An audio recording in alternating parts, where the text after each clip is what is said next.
दोस्तों नमस्कार।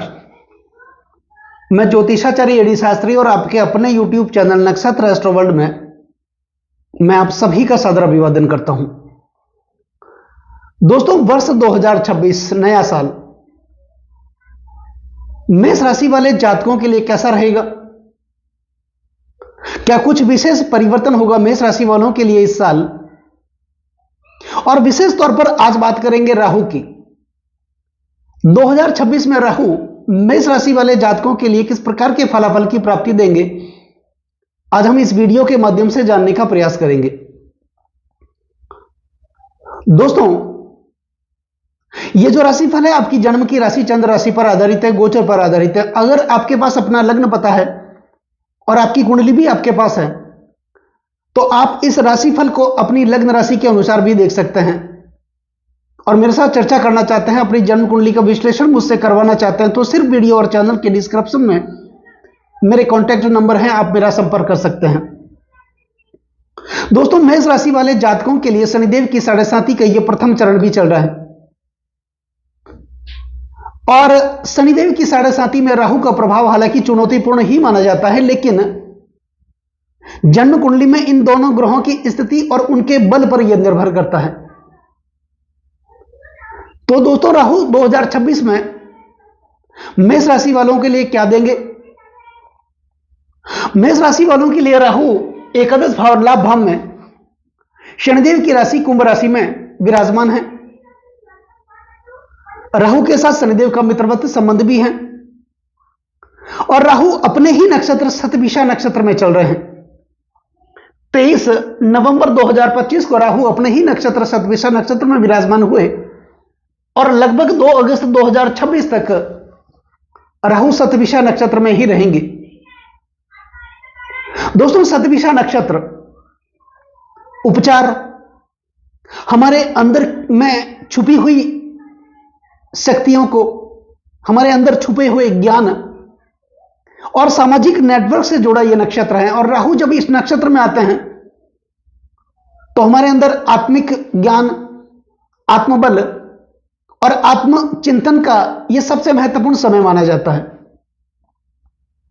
राहु 11वें भाव एकादश भाव में विराजमान है, अच्छी स्थिति में है, क्योंकि महर्षि पराशर कहते हैं त्रिछष्टे च लाभे, राहु सौख्यदाता, दुखों का नाश कर देते हैं, पीड़ाओं का नाश कर देते हैं, समस्याओं का नाश कर देते हैं। दोस्तों, राहु, कुछ विद्वान राहु को आध्यात्मिक अंधकार मानते हैं तो केतु को प्रकाश। हालांकि राहु धरती में छुपे रहस्यों में रुचि लेते हैं। राहु की रुचि इंद्रियों की दृष्टि में है। राहु सुखलोभी है, उनको ऐशो आराम पसंद है। आपने ऐसे लोगों को भी देखा होगा जो अपने अंदर ही खोए हुए रहते हैं, दुनियादारी से उनका कोई मतलब नहीं होता, आत्मचिंतन में ही रहते हैं और अपना काम करते हैं। ज्यादा मिलना जुलना उन लोगों को पसंद नहीं होता है। और आपने यह भी देखा होगा कि ऐसे लोग ही जीवन में ज्यादा तरक्की करते हैं, क्योंकि राहु का संबंध प्रेम और विश्वास में नहीं है। राहु एक ऐसे ग्रह हैं जो हमारे जीवन में अचानक से घटनाओं को घटित करने का कार्य करते हैं, पल भर में जीवन को बदल देते हैं। इसलिए राहु को कलयुग का राजा कहा जाता है। और राहु जैसे ग्रह जब दाहिने पे उतर आए तो छप्पर फाड़ के दे देते हैं, व्यक्ति को फर्श से अर्श तक पहुंचा देते हैं। तो मेष राशि वाले जातकों के लिए राहु एकादश भाव में चल रहे हैं। हालांकि शनिदेव की 7.5 का यह पहला चरण भी चल रहा है, तो कुछ उपाय भी होंगे। उपाय में आपको क्या करना है वीडियो के अंत में मैं आपको जरूर बताऊंगा।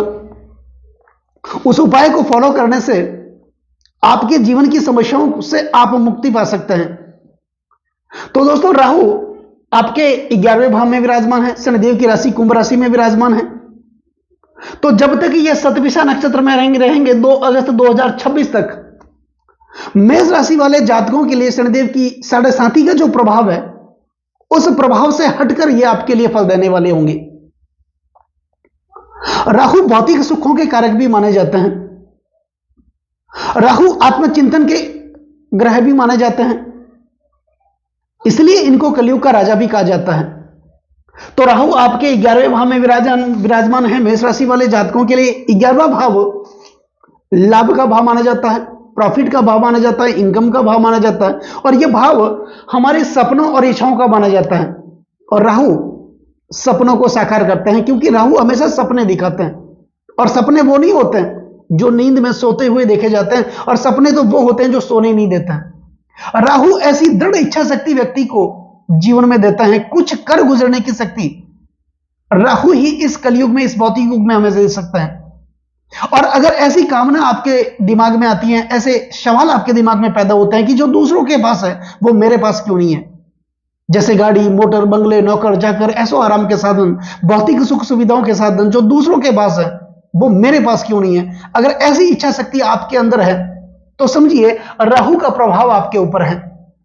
तो राहु कुछ कर गुजरने की शक्ति जीवन में प्रदान करता है, और कहा जाता है कि कुछ कर गुजरने का जज्बा रखने वाले को उन्हें उम्र के बंधन में कभी नहीं बांधा जा सकता, और न ही उनके अरमानों को कैद किया जा सकता है, क्योंकि हर असंभव को संभव बनाना ही उनका प्रथम लक्ष्य होता है। तो मेष राशि वाले जातकों के लिए राहु 11वें भाव में आपके सपने आपके पूरे होंगे।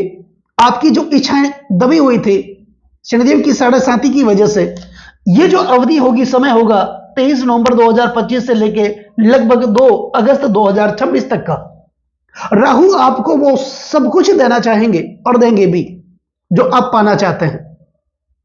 तो आपके सपने पूरे होंगे, इनकम में ग्रोथ भी देखने को मिलेगी, आय की वृद्धि भी होगी, आय के नए नए संसाधन आपके लिए विकसित होंगे। और राहु विदेश प्रवास के कारक भी माने जाते हैं। राहु एकमात्र ऐसे ग्रह हैं जो जातक के विदेश प्रवास के मार्ग को प्रशस्त करते हैं, खोल देते हैं। तो जो लोग विदेशों से संबंधित गतिविधियां करते हैं, यानी इंपोर्ट एक्सपोर्ट का काम भी करते हैं, उनके लिए यह समय रहेगा आपके लिए बहुत बेहतर रहेगा। वीजा में जो प्रॉब्लम आ रही थी वो प्रॉब्लम आपके लिए दूर होगी। तो कुल मिलाकर के भौतिक सुख सुविधाओं की आपके लिए प्राप्ति होगी। आप कोई नया वाहन भी खरीद सकते हैं, प्रॉपर्टी खरीद सकते हैं, और हमेशा अपने आप को आगे रखने का ही आप प्रयास करेंगे। दोस्तों, राहु के पास मुख्यतः 3 दृष्टियां हैं। गुरुवक्र दृष्टियां इनकी मानी जाती है। जहां देवगुरु बृहस्पति दृष्टि डालते हैं वहां पर राहु की भी दृष्टि होती है। यानी राहु जिस भाव में विराजमान होते हैं उस भाव से पंचम भाव पर ये दृष्टि करते हैं, सप्तम भाव पर दृष्टि करते हैं, और राहु नवम भाव पर दृष्टि करते हैं।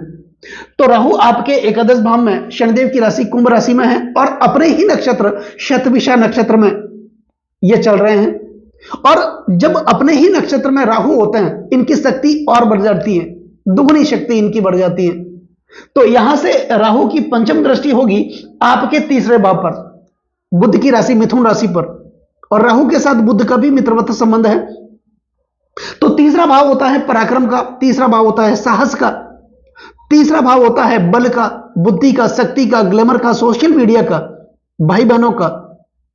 तो निश्चित तौर पर राहु की पंचम दृष्टि आपके तीसरे भाव पर होने से आपके अंदर पराक्रम की वृद्धि होगी, साहस की वृद्धि होगी, आत्मबल की वृद्धि होगी, और आप अपने आप को आगे रखने का प्रयास करेंगे। आपके ऊपर कोई भी नई जिम्मेदारी आपको दी जा सकती है, और उस जिम्मेदारी का तय समय पर निर्वाह करते हुए आप आगे बढ़ेंगे। निश्चित तौर पर यह भाव ग्लैमर और सोशल मीडिया का भी माना जाता है। जो लोग ग्लैमर के क्षेत्र से जुड़े हैं, सोशल मीडिया के क्षेत्र से जुड़े हैं, कम्युनिकेशन के क्षेत्र से जुड़े हैं, उनके लिए राहु का यह प्रभाव, राहु की यह दृष्टि अच्छी है। यहां पर एक स्थिति है, यह भाव छोटे भाई बहनों का है, तो भाई बहनों के साथ कुछ गतिरोध देखने को मिल सकता है। बस इस बात का आपको ध्यान रखना है। बाकी आपके अंदर कुछ महत्वपूर्ण शक्तियां भी प्रभावित होगी, यानी कि निर्णय शक्ति आपके अंदर आएगी, और सही समय पर सही लिया गया निर्णय हमारे पूरे जीवन को बदल सकता है। तो ये स्थिति आपके लिए 2026 में मेष राशि वाले जातकों के लिए राहु के हिसाब से रहेगी। राहु की सप्तम दृष्टि होगी आपके पंचम भाव पर, और पंचम भाव विद्या, बुद्धि व संतान का भाव माना जाता है। यह भाव प्रणय संबंधों का माना जाता है। यह भाव आकस्मिक धन प्राप्ति का भाव माना जाता है, और यह भाव संचित कर्म का भाव माना जाता है। जो कर्म, जो मेहनत हमने की, उस मेहनत का प्रतिफल यही पंचम भाव दिखाता है। तो निश्चित तौर पर मेहनत का फल भी राहु आपको देने वाले हैं। यहां पर विवाह से संबंधित कोई दोष आपके वो भी दूर होंगे, जिनकी सगाई नहीं हो रही थी उनकी भी सगाई होगी। यानी शीघ्र ही आप घोड़ी पर सवार होने वाले, आपके घर में सरनाई बजने वाली है। राहु की सप्तम दृष्टि होगी आपके पंचम भाव पर। पंचम भाव प्रणय संबंधों का भाव है। आप किसी के साथ प्रेम संबंधों में बन सकते हैं, और पहले बंधे हुए हैं तो वो प्रेम अब शादी में भी बदलेगा। निश्चित तौर पर राहु की यह दृष्टि आपके लिए अच्छी होगी। और राहु की नवम दृष्टि होगी आपके सप्तम भाव पर, तुला राशि पर। तुला राशि यह भाव शुक्र का भाव है, क्योंकि यहां पर सप्तमेश बनते हैं शुक्र, और शुक्राचार्य राहु के गुरु हैं, तो इनकी नवम दृष्टि होगी आपके सप्तम भाव पर। निश्चित तौर पर पति पत्नी के संबंध भी अच्छे होंगे, वैवाहिक सुख की प्राप्ति होगी, दांपत्य जीवन में अच्छे संबंधों की प्राप्ति देखने को मिलेगी, और उसका प्रभाव पूरे पारिवारिक जीवन पर देखने को मिलेगा। अब यह सप्तम भाव दशम से दशम होने के कारण आपके कार्य क्षेत्र का भाव भी माना जाता है। निश्चित तौर पर आपके कार्य क्षेत्र में प्रगति देखने को मिलेगी। अगर आप कोई पार्टनर में काम करना चाहते हैं या कर भी रहे हैं, तो भागीदार के साथ आपके लिए अच्छे संबंध स्थापित होंगे। तो निश्चित तौर पर 2026 मेष राशि वाले जातकों के लिए राहु के हिसाब से अगर देखा जाए तो राहु की स्थिति बहुत अच्छी है, और मेष राशि वालों को शनिदेव की 7.5 के ये प्रथम चरण हालांकि चल रहा है, लेकिन आपकी जन्म कुंडली में अगर शनिदेव की स्थिति मजबूत है, शनिदेव अच्छे हैं, उच्चस्थ हैं, मित्र क्षेत्रीय हैं, अपने वर्गोत्तम में बली है, और आपकी जन्म कुंडली में शनिदेव तीसरे, छठे व एकादश भाव में विराजमान है, निश्चित तौर पर यही 7.5 आपके जीवन में कल्याण करेगी। और राहु गोचर में आपके एकादश भाव में शनिदेव की राशि कुंभ राशि में ही चल रहे हैं। दोस्तों क्या होती है 7.5? द्वादशे जन्म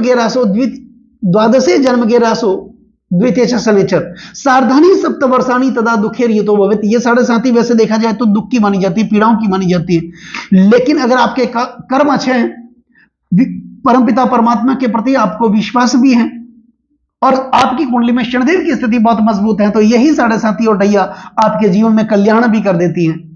तो दोस्तों यह रहेगी आपके लिए 2026 में मेष राशि वाले जातकों के लिए शनिदेव और राहु की स्थिति, विशेष करके राहु की मैंने आज आपको बात की है। तो अब बात करते हैं कुछ उपायों की। उपाय में शनिदेव से संबंधित उपाय करिए, शनिदेव के मंत्रों का उच्चारण करिए। ओम प्राम प्रीम प्रोस शनिचराय नमः, इस मंत्र का उच्चारण करिए।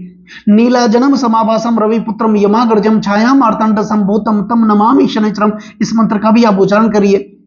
पीपल के वृक्ष के पास आप जाइए, मिट्टी का एक दीपक लेकर के और सरसों का तेल लेकर के, उस मिट्टी के दीपक में सरसों का तेल डाल करके अपना मुख देखिए, चेहरा देखिए, और उस जड़ के पास आप रख करके आ जाइए। और रखने के बाद जब आप वापस निकलते हैं 21 कदम तक आपको पीछे मुड़ के नहीं देखना है। ये उपाय करिए। और राहु के 20 मंत्रों का, राहु के पौराणिक मंत्रों का, ओम राम राहवे नमः, इस मंत्र का आप नियमित उच्चारण करते रहिए। निश्चित तौर पर राहु की, शनिदेव की कृपा आप लोगों पर हमेशा 2026 में बनी रहेगी। दोस्तों नमस्कार।